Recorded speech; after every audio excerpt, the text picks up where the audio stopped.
ఒకసారి ఒక నదీ తీరాన ఒక వృక్షం ఉండేది.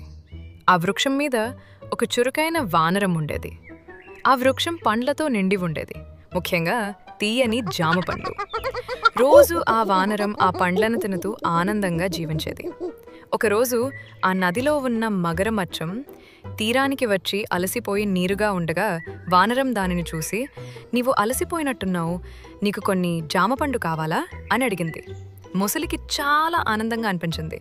"అవును, నాకు ఆకలేసింది" అని చెప్పింది. వెంటనే వానరం కొన్ని తీయని జామ పండ్లను తన చెట్టు నుండి తీసుకుని మొసలికి వేసింది. ఇలా రోజు రోజుకి వానరం మొసలికి స్నేహం పెరిగింది. మొసలికి ఆ జామ పండ్లు చాలా నచ్చాయి. ఒకరోజు మొసలి తన భార్యకు వానరం ఇచ్చిన పండ్ల గురించి చెప్పింది. ఆ మొసలి పెండ్లి వెంటనే కీచుకీచులాడింది. ఇంత తీయని జామ పండ్లు తినే వానరం గుండె ఇంకెంత తీయగా ఉంటుందో! నీవా వానరాన్ని పట్టుకుని తీసుకెళ్ళి నాకు దాని గుండె తీసుకురా అని అంగలార్చింది. మొసలికి ఇబ్బందిగా అనిపించింది, ఎందుకంటే వానరంతో నిజంగా స్నేహం పెరిగింది. కానీ భార్య కోపంగా ఉండటం చూసి ఎలాగైనా మనసు మార్చాలనే నిబద్ధతతో వానరాన్ని నదిలోకి పిలిచి, "నీవు నన్ను ఎన్నో రోజులు ఆదరించావు, నా ఇంటికి రా, నా ఇంటిని చూపించాలనుకుంటున్నాను" అని చెప్పింది. వానరానికి ఆనందంగా అనిపించింది. అది మొసలి తలపైకి ఎక్కి నదిలో ప్రయాణం మొదలైంది. అయితే నది మధ్యలో మొసలి నిజం చెప్పేసింది. "నిజమేంటంటే నిన్ను నా భార్య తినాలని కోరుతోంది, ఆమెకు నీ గుండె కావాలి."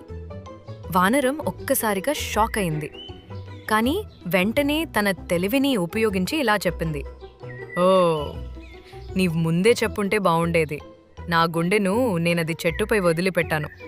నన్ను తిరిగి చెట్టు వద్దకి తీసుకెళ్తే తెచ్చిస్తాను." మొసలికి నమ్మకం వచ్చింది. తిరిగి చెట్టు వద్దకి వెళ్ళింది.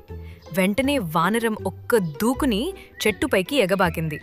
"ఒరే మొసలి, నువ్వు నన్ను మోసం చేయాలనుకున్నావు, కానీ నేను తెలివిగా తప్పించుకున్నాను.